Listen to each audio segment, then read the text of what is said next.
Hi, I'm Helen Smith, and I'm pleased to be talking to you today about the current use of G protein coupled receptors, or GPCR, pharmacogenomics in the clinical practice. This is for the Lab Roots Drug Discovery and Development Virtual Event Series. I'm a professor at the University of the Incarnate Word, Feik School of Pharmacy in San Antonio, Texas. And there I teach pharmacology and pharmacogenomics to our pharmacy students. When I saw that Lab Roots was looking for speakers on the topic of GPCR pharmacogenomics, I thought it would be fun to talk about where we are in our ability to apply the current knowledge of the genetic variants of these receptors in clinical practice.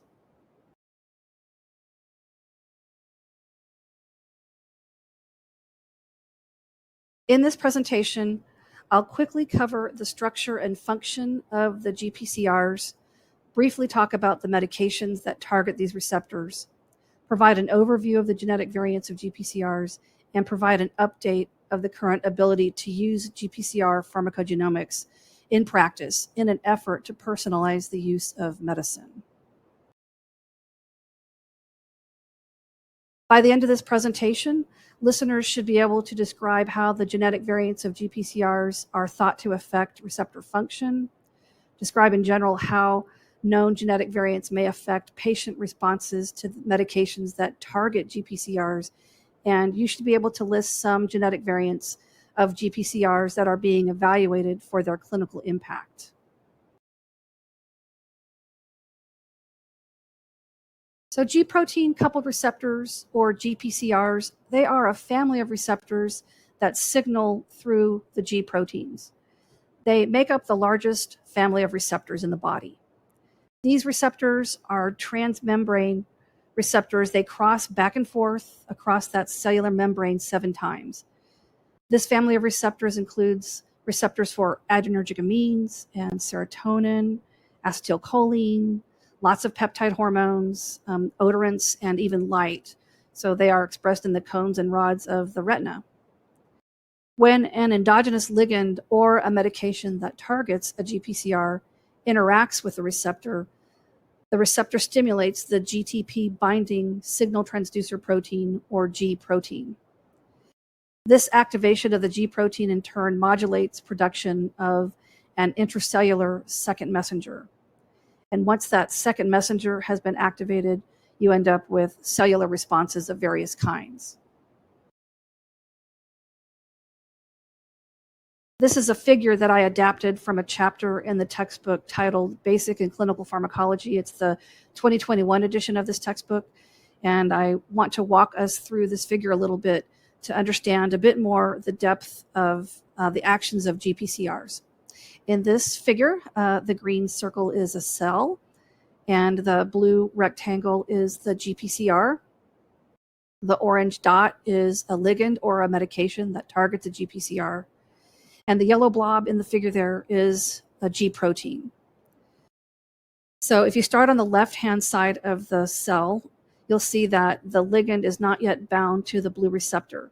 And in that situation, in the absence of a ligand binding, the receptor and the G protein are present as a complex on the intracellular membrane of the cell. And at this time, the G protein is bound to GDP.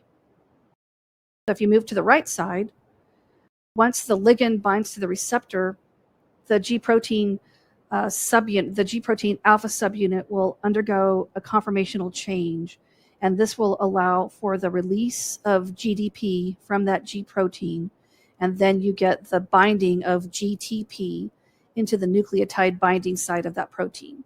Hence, these proteins are called GTP binding proteins.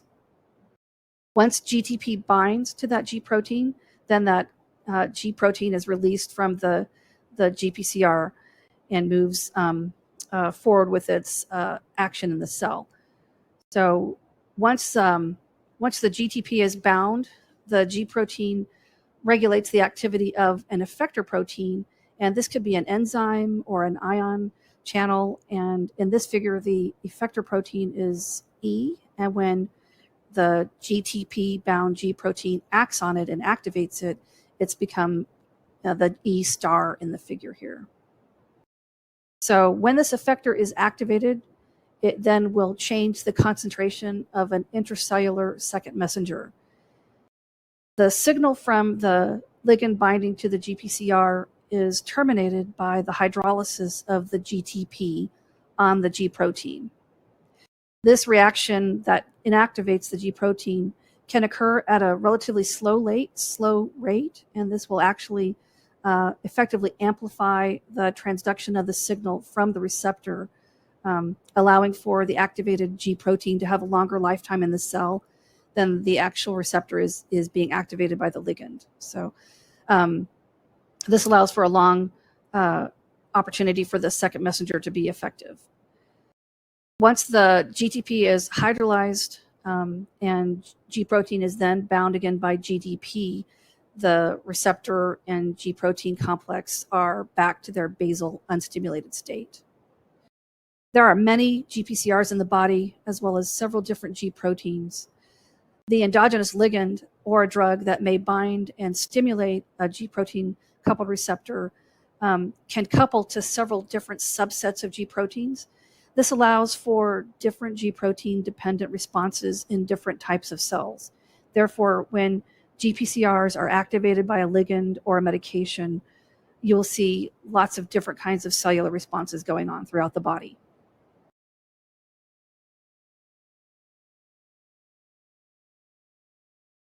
So there are many druggable targets for treatment of common diseases that involve G protein coupled receptors. As stated in a really great paper by Hauser that was published in Cell in 2018, medications that target GPCRs make up about 34% of the drugs that are on the market today. Hauser found that FDA-approved drugs target at least 108 G protein coupled receptors, and at the time of the publication of their paper, there were an additional 66 G protein coupled receptors that were being targeted by drugs in development. The diseases that are treated by GPCR targeted medications include metabolic diseases like obesity, reproductive system diseases like polycystic ovary disease, pain, nervous system diseases like alcoholism, depression, schizophrenia, Parkinson's disease. There's also pulmonary diseases like asthma and cardiovascular diseases like hypertension and heart failure that are all treated by GPCR targeting medications.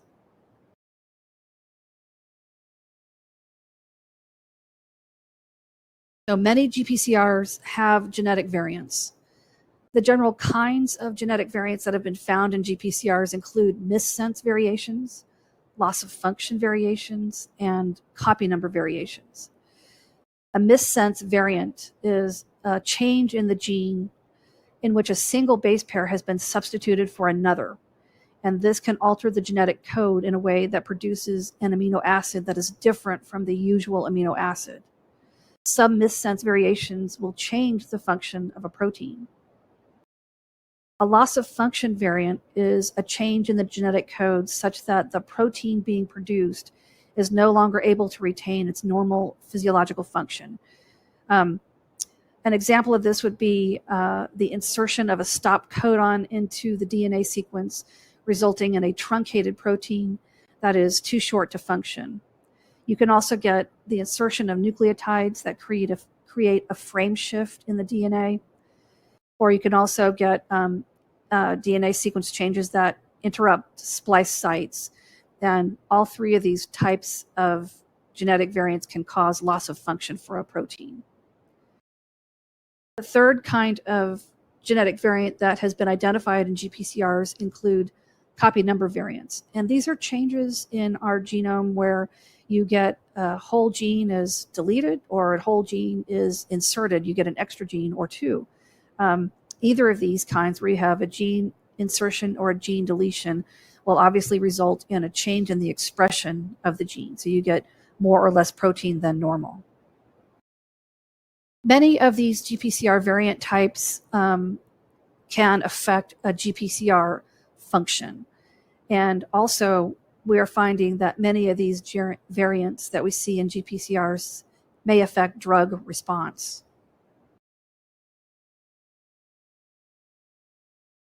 So in general, the kinds of variants that have been identified in GPCRs that have been characterized, they've also had their functional significance evaluated. So across the GPCRs, there are drug binding pockets, ligand binding pockets. There are G protein or beta-arrestin binding interfaces that have been affected by these variants. We have found variants that affect the allosteric sodium binding pockets. You see changes to the activation microswitches in these GPCRs, and you also see genetic variants that affect the post-translational modification of the protein.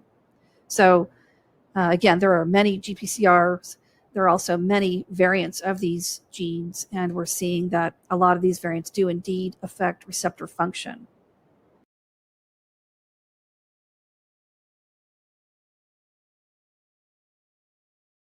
So we also, as I mentioned in the earlier slide, know that many of the GPCR genetic variants affect drug response. When considering the large number of GPCRs and the fact that they are targets of many medications, it can be said that in general, these genetic variations are expected to either decrease drug efficacy or increase drug efficacy or change the risk for drug side effects developing in patients. So depending on the medication being considered and the receptor that medication targets, you will get these differences in drug responses in the presence of these genetic variations.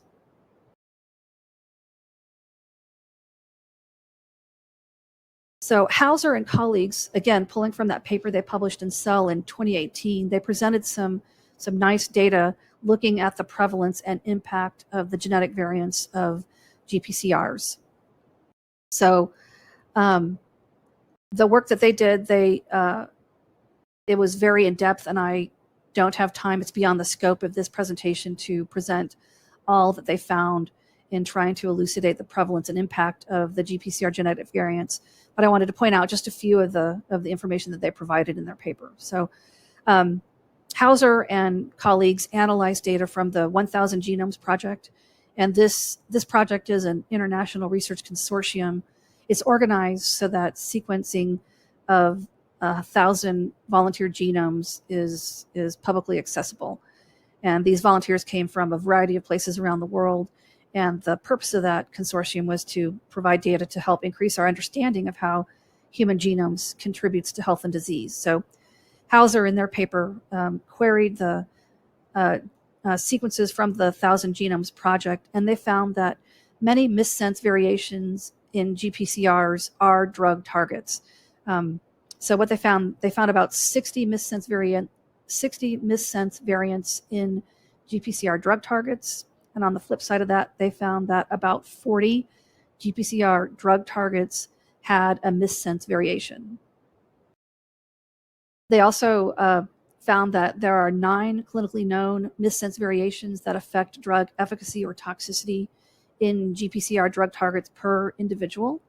And then they also found that there are 6 GPCR drug targets with clinical missense variants per individual as well.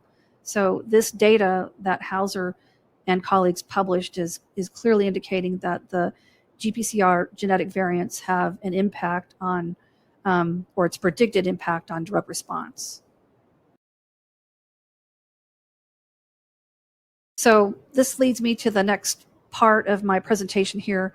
I'd like to look and see or present to you where we are now in using this large amount of information about GPCR genetic variants and how these variants might be affecting patient responses to medications. Keep in mind that the data regarding the functional significance of GPCR genetic variants, it can be fairly hard to tease out in clinical studies. We have good data coming from the bench, but when you start evaluating the impact of these genetic variants in patients, it can be difficult.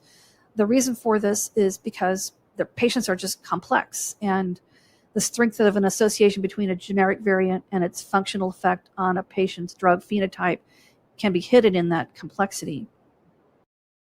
Given that, as more pharmacogenomic studies are conducted, we are now starting to identify some medications that clinicians should be aware of that are likely being impacted by variants of the GPCRs. In particular, we have information about the functional significance of GPCRs that target medications that deal with some heart disease and some CNS conditions. So I'll be talking about those next. So the first GPCR genetic variants that I want to talk about in relation to medications is the OPRM1 gene. This gene codes for the mu opioid receptor. And of course, opioid receptors are widely distributed throughout the central nervous system and in our peripheral tissues. The mu opioid receptor is one of the three receptors that are largely responsible for opioid mechanisms of analgesia and also mediate the adverse effects from our opioid medications. The OPRM1 gene is highly polymorphic. In other words, it has lots of genetic variants. About 200 known variant alleles have been identified. The widely studied variant in the OPRM1 gene is the one called RS17-99971, also called the A to G change at nucleotide 118, or also referred to as a change from asparagine to aspartic acid at codon 40. This variant has been studied for its role in opioid response in alcohol and opioid use disorders. This particular variant results in the elimination of the receptor's N-glycosylation site, and it's associated with reduced expression. Now, the reduction in expression of this gene or of this receptor in the presence of this variant has been found in vitro. The data is a little bit out there on whether expression levels are significantly found in vivo models. But having said that, we do find that the G allele of this variant is associated with increased efficacy when naltrexone is being treated or is being used to treat alcohol use disorders. So naltrexone is an OPRM1 antagonist, and the reduction in the number of receptors in the presence of the RS17-99971 OPRM1 variant is thought to reduce the binding targets, and which may explain the improved response to naltrexone in some patients being treated for opioid and alcohol use disorder. So at this point in time, even though we have some clinical data that supports the in vitro information about the genetic variant of this gene, we don't yet have recommendations for changing the use of naltrexone in the presence of this particular genetic variant. But there is a document that has been published. It's called the Clinical Pharmacogenetics Implementation Consortium Guideline, or the CPICG document. This particular document is published talking about opioid therapy in the presence of 2D6 and OPRM1 and COMT genotypes. So this particular guidance document speaks a lot to the need to adjust opioid dosing in the presence of different cytochrome P450 2D6 variants, but does not yet talk about how we change dosing in the presence of this particular OPRM1 variant that I've been discussing. But I want to give you guys a heads up that as more clinical data is gathered and the information is refined, we might find in time that this evidence-based guidance document is able to provide clinicians with information to help them adjust the use of opioids in the presence of this OPRM1 genetic variant. Okay, a second G protein coupled receptor genetic variant and drug that I would like to talk about is the gene coding for the serotonin 2A receptor. This receptor is coded by the HTR2A gene, and the receptor is responsible for postsynaptic serotonin signaling in the CNS. There have been 3 genetic variants in the HTR2A gene, and these are being looked at to see if they have an impact on the efficacy and the adverse reaction profile for the SSRIs, which are selective serotonin reuptake inhibitor medications used for depression. Two of the variants that have been identified in the HTRA gene are the ones listed on this slide. There is a RS6311 and an RS6313 variant. These are in strong linkage disequilibrium. This means these two variants often occur together. And it's felt that these two SNPs may be associated with reduced messenger RNA being expressed off this gene, and this would therefore reduce receptor density. However, again, RNA expression studies have failed to consistently demonstrate that there is a real drop in mRNA levels in the presence of these SNPs. However, that being said, again, when a particular SSRI is evaluated, paroxetine, there is some data that suggests that there is an increased risk of adverse events associated excuse me, with the use of paroxetine in the presence of these two variants. This data that is indicating that these SNPs are associated with paroxetine side effects is pretty robust, but we're still needing more clinical studies to verify that this indeed is information that can be clinically useful. But just to point out to you that, again, these two variants of the HTR2A gene in association with the use of SSRIs is something that clinicians need to be looking for, is a statement that was again made in another CPIC-G guidance document. And this was a statement that said there is an increasing evidence that variations in the genes encoding for the serotonin transporter and for the serotonin 2A receptor HTR2A are associated with SSRI response and adverse effects. As additional studies are published, we might find that these gene-based dosing recommendations for these two genes may be warranted. So this quote from another CPIC guidance document dealing with the SSRIs, I think is important to know about and to remember that as more data is coming, we might be able to adjust our use of SSRIs based on the pharmacogenomics of the HTR2A gene. And then finally, the last G protein coupled receptor genetic variant and medication association that I'd like to talk about is are some genetic variants in the gene coding for the beta-1 adrenergic receptor. So the gene that codes for this receptor is the ADRB1 gene. Beta blockers, which especially the beta-1 adrenergic receptors antagonists, they are used extensively to treat hypertension, and they target this GPCR.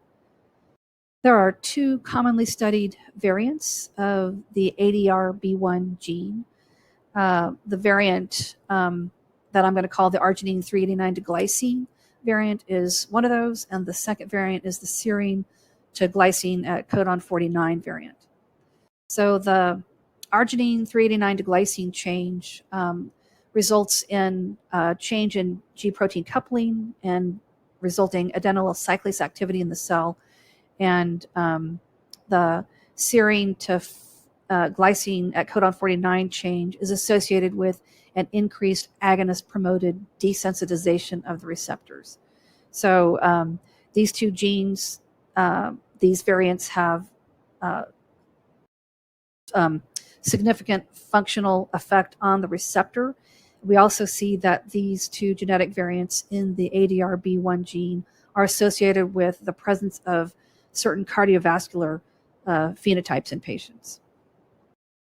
So the way that the genetic variants, these two genetic variants of the ADRB1 gene seem to be associated with the use of beta blockers is that we're finding that patients that carry the arginine 389 and or the serine 49 alleles, they may have enhanced responses to beta adrenergic receptor antagonists. So in other words, patients with those genotypes, they may be responding better to beta blockers, especially our beta-1 selective blockers like metoprolol. And just to walk you through the history of where we are with being able to use this pharmacogenomic information about this particular receptor is I'd like to kind of walk you through some of the data that has been put forth so far. So there were several small clinical studies that were giving us good indication that these two genetic variants were impacting beta blocker efficacy. Then it was decided that larger studies needed to be done to really validate this information. So one of the studies that was developed was what's called the PAIR study. It's the Pharmacogenomic Evaluation of Antihypertensive Response.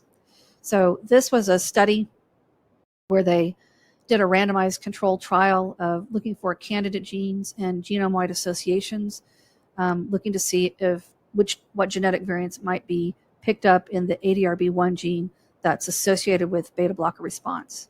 So for the PAIR study, they enrolled 800 uncomplicated hypertensive patients, and subjects were randomized to a diuretic, which was hydrochlorothiazide, or to atenolol, one of our beta blockers. And they gathered information on how well patients were responding to either of these medications alone or in combination. And this study was, like I said, was designed to help identify genetic determinants of antihypertensive response in these patients using these drugs in the presence of different ADRB1 genetic variants. So this was a very fruitful study. It helped to solidify the previous data that, again, that arginine 389 and or the serine 49 variants of ADRB1 were driving response to beta blockers. And now that we have gotten better data, or more, a larger pool of data to pull from with regard to this ADRB1 and its genetic variants, we now are finding some good information out there for clinicians to use. So this slide here is showing you a screenshot of a really great website. It's called the PharmGKB website. This is a website that's just full of pharmacogenomics information for all sorts of genes and drug pairs. And this particular screenshot that I took of this website, I'm showing you here that the ADRB1 gene is now considered a VIP. It's a very important pharmacogene. In other words, the PharmGKB folks are letting us know that we have lots of good information about the ADRB1 genetic variants and how these variants are impacting drug response in patients. So this website's fun to get into and nose around in, and you can see annotations of what's out there in the literature for the variants of the gene, and you can look at annotations of drug labeling, and you can also find CPIC guidance documents on this website. So the next big thing coming for the ADRB1 variants of interest that I've been speaking about and the use of beta blockers is one of these CIPC guidance documents that is being proposed. So I think very soon we will have access to a guideline for beta blockers that talks about their use in the context of CYP2D6, ADRB1, also ADRB2, and some of the GBKs that are present and affecting the activity of GPCR. So in other words, we will soon have an evidence-based guidance document put out by the CPIC, which is the Clinical Pharmacogenetics Implementation Consortium. And these evidence-based guidance documents provide information to clinicians about how we can best use pharmacogenomics information that we have. So I expect that in this guidance document, we will see it very clearly stated that the arginine 389 and the serine 49 variants of ADRB1 will be impacting how we choose to use beta blockers in patients. So that's a heads up. This would be the first GPCR that has genetic variants with evidence-based guidance document helping us to use and apply pharmacogenomics in clinical practice. So I think that's very exciting. And finally, I think that it's good to always provide listeners with resources that they can go to. These two particular resources, I've already mentioned the PharmGKB website. Again, this website is fantastic. It provides lots of information about known genetic variants, their functional significance, and how these genetic variants are affecting drug response, or how close we're getting to understanding how these genetic variants are affecting drug response. And I mentioned on the previous slide that you can access those CPIC guidance documents on this PharmGKB website. Then the second bullet I have here on this slide is referring to an FDA table. It's called the Table of Pharmacogenomic Biomarkers and Drug Labeling. This is another great resource that I direct my students to all the time. So this table provides information about pharmacogenomics that appears in FDA-approved drug labels. So once we get enough information about how pharmacogenomics are affecting drugs, this will eventually be put into the labeling of medications. So soon, I think, once that CIPC guidance document for the beta blockers is out there for us, we will soon see that information in the drug labeling for the various beta blockers that are affected by the genetic variants of that adrenergic receptor. So please spend some time looking at either of these or both of these resources. I think that they are changing all the time, so it's easy for scientists and clinicians to keep up with where we are in the land of pharmacogenomics. So I thank you for your time, and my last slide here is providing you with the articles that I cited in my presentation. So thank you very much.